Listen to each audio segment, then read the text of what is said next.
छावा चित्रपटाच्या रिलीज नंतर आम्ही छत्रपती संभाजी महाराजांच्या आणि मराठ्यांच्या इतिहासावर अनेक व्हिडिओज केले। त्यानंतर अनेक लोकांनी आम्हाला एक साधा प्रश्न विचारला की छत्रपती संभाजी महाराजांच्या मृत्यूनंतर त्यांच्या मुलाचं काय झालं। तुम्हाला सर्वांना माहिती आहे की छत्रपती संभाजी महाराजांना एकच मुलगा होता ज्याचं नाव होतं युवराज शाहू। या मुलाचं पुढे काय झालं हा प्रश्न अगदी सोपा आहे आणि अनेक लोकांना या प्रश्नाचं उत्तर देखील माहिती आहे। पण तरीही हा आम्ही व्हिडिओ करतोय त्या लोकांसाठी ज्यांना नव्याने इतिहास माहिती झालाय आणि त्यांना या प्रश्नाचं उत्तर जाणून घ्यायचं आहे, कारण हा इतिहास व्यवस्थितपणे कधीच सांगितला गेला नाही। तर आम्ही आजच्या या व्हिडिओमध्ये तुम्हाला सांगतोय छत्रपती संभाजी महाराजांच्या मुलाचा इतिहास। दिनांक 18 मे 1682 या दिवशी रायगड जिल्ह्यातल्याच गांगवली या गावी छत्रपती संभाजी महाराज आणि महाराणी येसूबाई यांच्या पोटी एक मुलगा जन्मला। त्याचं नाव ठेवलं गेलं शिवाजी। छत्रपती शिवाजी महाराज यावेळी हयात नव्हते। त्यांचं 2च वर्ष अगोदर 1680 साली निधन झालं होतं। त्यामुळे आजोबांचंच नाव नातवाला देण्याची महाराष्ट्रात जी परंपरा आहे त्या परंपरेप्रमाणेच या मुलाचं नाव शिवाजी असं ठेवण्यात आलं। 1682 ते 1689 म्हणजे पुढची 7 वर्ष संभाजी महाराजांच्या मृत्यूपर्यंतचा काळ हा या संभूपुत्रासाठी अत्यंत सुखाचा काळ होता। त्या काळात ते पूर्ण वेळ रायगडावरच होते आणि आपल्या परिवारासोबतच राहिले। पण तुम्हाला माहितीच आहे की छत्रपती संभाजी राजांची औरंगजेबानं 11 मार्च 1689 या दिवशी तुळापूर मुक्कामी हत्या केली आणि त्यानंतर लगेचच औरंगजेबाच्या सैन्यानं रायगडाला देखील वेढा घातला आणि पुढच्या 8-9 महिन्यात रायगडाचा पाडाव झाला आणि रायगडावरील महाराणी येसूबाई आणि त्यांचे असणारे हे पुत्र शिवाजी हे दोघेही औरंगजेबाच्या कैदेत पडले। ही तारीख होती 3 नोव्हेंबर 1689। आम्ही महाराणी येसूबाई यांच्यावर जो व्हिडिओ केलाय त्यात आम्ही सांगितलंय की महाराणी येसूबाईंनी आपल्या मुलाला पुढचा छत्रपती न करता संभाजी राजांच्या बंधूंना म्हणजे राजाराम महाराजांना पुढचा छत्रपती केलं आणि स्वतः आपल्या मुलाबरोबर त्या औरंगजेबाच्या कैदेत पडल्या। यावेळी राजाराम महाराज तामिळनाडूतल्या जिंजीतून स्वराज्याचा कारभार चालवत होते। 1689 पासून 1707 पर्यंत म्हणजे पुढची 18 वर्ष औरंगजेबाच्या मृत्यूपर्यंत महाराणी येसूबाई आणि संभाजी राजांचा हा पुत्र हे दोघेही औरंगजेबाच्या कैदेत राहिले।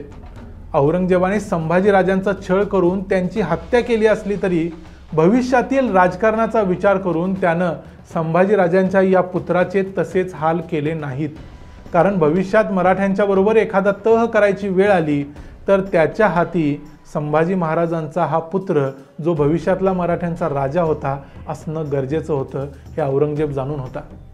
या काळातली आणखी एक इंटरेस्टिंग गोष्ट म्हणजे संभाजी महाराजांच्या या पुत्राचं नाव मुळात शिवाजी असं होतं। हे तुम्हाला मी अगोदरच सांगितलं। पण शिवाजी या नावाबद्दल औरंगजेबाच्या मनात भरपूर द्वेष होता, भरपूर राग होता। महाराजांनी त्याचा अनेक वेळा पराभव केला होता। संभाजी महाराजांचा हा पुत्र मात्र अत्यंत गोंडस आणि शांत स्वभावाचा होता। तेव्हा औरंगजेब त्याला म्हणायचा की तुझे वडील आणि तुझे आजोबा म्हणजे संभाजी महाराज आणि शिवाजी महाराज दोघेही अतिशय खराब माणसं होती, तू मात्र एखाद्या साधूसारखा आहेस। त्यामुळे औरंगजेबानं या शिवाजीचं नाव बदलून त्याला साधू असं म्हणायला सुरुवात केली। त्याच्या फारसी उच्चारामुळे या साधूचं शाहू असं झालं आणि सगळेच लोक संभाजी राजांच्या या पुत्राला शाहू या नावानं बोलवायला लागले। त्यामुळे पुढे इतिहासात देखील शाहू हेच नाव रूढ झालं, जे नाव औरंगजेबानं दिलं होतं। औरंगजेबाकडे जे मराठा सरदार नोकरी करायचे त्याच्यामध्ये असणाऱ्या जाधव आणि शिर्के यांच्या मुलींच्या बरोबर औरंगजेबानं शाहू महाराजांचं लग्न देखील लावून दिलं। शाहू महाराजांची ही दोन्ही लग्न औरंगजेबाच्या कैदेत असताना झालेली आहेत हे आपण लक्षात घेतलं पाहिजे।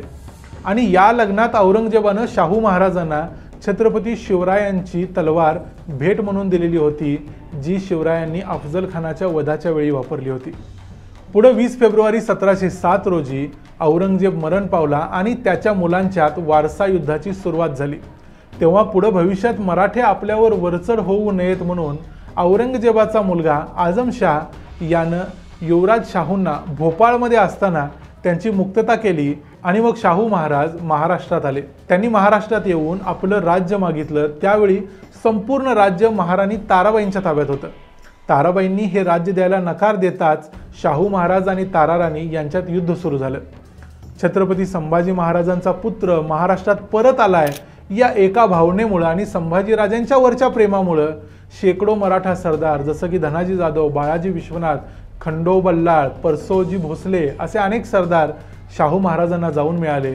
पुण्याजवळच्या खेड कडूसजवळ ताराराणी विरुद्ध शाहू महाराज असं जे युद्ध झालं, या युद्धात ताराराणींचा पराभव झाला आणि शाहू महाराजांनी महाराष्ट्राची सत्ता मोठ्या प्रमाणावर आपल्या ताब्यात घेतली.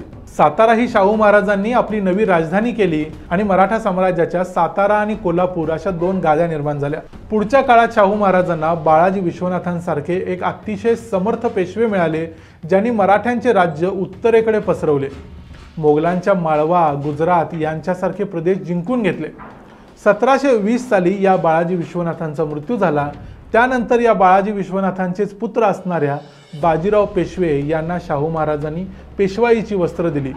तुम्ही जर बाजीराव मस्तानी हा चित्रपट बघितला असेल तर त्यात तुम्ही शाहू महाराजांनी केलेली ही निवड देखील पाहिली असेल.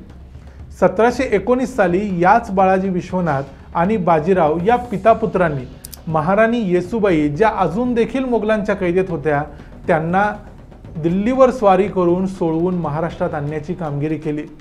शाहू महाराजांनी अशा प्रकारे त्यांच्या राज्याची पेशवाई बाळाजी विश्वनाथांच्या भट घराण्याकडे जी दिली, ती पुढं जवळजवळ 100 वर्ष त्याच घराण्याकडे राहिली.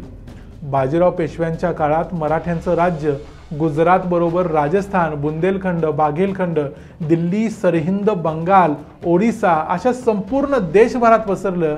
या संपूर्ण राज्याचे स्वामी छत्रपती शाहू महाराज होते, जे छत्रपती संभाजीराजांचे पुत्र होते. 1740ला बाजीराव पेशव्यांचं निधन झालं आणि शाहू महाराजांनी बाजीराव पेशव्यांचे पुत्र असणाऱ्या नानासाहेबांची पेशवे म्हणून निवड केली. नानासाहेबांच्या काळात देखील मराठा साम्राज्य चौखूर दिशेने दौडत राहिले आणि 1749 साल येता येता जवळजवळ संपूर्ण भारत देश दक्षिण भारतातला हैदराबादचं निजामाचं राज्य वगळता मराठ्यांच्या ताब्यात होता. म्हणजेच या संपूर्ण राज्याचे छत्रपती शाहू महाराज हे राजे होते. या छत्रपती शाहू महाराजांचं 15 डिसेंबर 1749 या दिवशी सातारा येथे निधन झालं. 1707 पासून जवळजवळ पुढची 42 वर्ष छत्रपती संभाजी महाराजांच्या या मुलानं देशावर राज्य केलं. मराठ्यांचं राज्य बळकट करण्याचं काम झालं ते याच छत्रपतींच्या काळात. पण शाहू महाराजांना मात्र मुलगा नव्हता आणि त्यानंतरचं जे राजकारण झालं ते या व्हिडिओमध्ये मी तुम्हाला सांगून गुंतागुंत वाढवणार नाही. तो थोडासा समजायला क्लिष्ट भाग आहे. पण तरीही थोडक्यात सांगायचं तर शाहू महाराजांच्या नंतर वारसाचा प्रश्न निर्माण झाला, जो महाराणी ताराबाईंनी सोडवला. महाराणी ताराबाई तेव्हा देखील हयात होत्या, पण तरी देखील मराठेशाहीतील छत्रपतींचं जे वजन होतं, राजाचं जे वजन होतं, ते शाहू महाराजांच्या मृत्यूनंतर संपलं. इथून पुढं मराठेशाहीत पेशव्यांना वजन प्राप्त झालं आणि सगळी सत्ता पेशव्यांच्या ताब्यात आली. ज्याला आपण पेशवाई असं म्हणू शकू, अशा प्रकारच्या राज्याची सुरुवात छत्रपती शाहू महाराजांच्या मृत्यूनंतर सुरू झाली. छत्रपती संभाजी महाराजांच्या नंतर त्यांच्या मुलाचं काय झालं, या प्रश्नाचं उत्तर आम्ही आजच्या या व्हिडिओमध्ये दिलं. तुम्हाला हा व्हिडिओ आवडला असेल तर व्हिडिओला लाईक करा. तुमची कमेंट करून तुम्हाला व्हिडिओ कसा वाटला ते जरूर सांगा. चॅनलला सबस्क्राईब करा आणि पुन्हा भेटू पुढच्या व्हिडिओमध्ये. तोपर्यंत पाहत राहा द मराठी बाणा.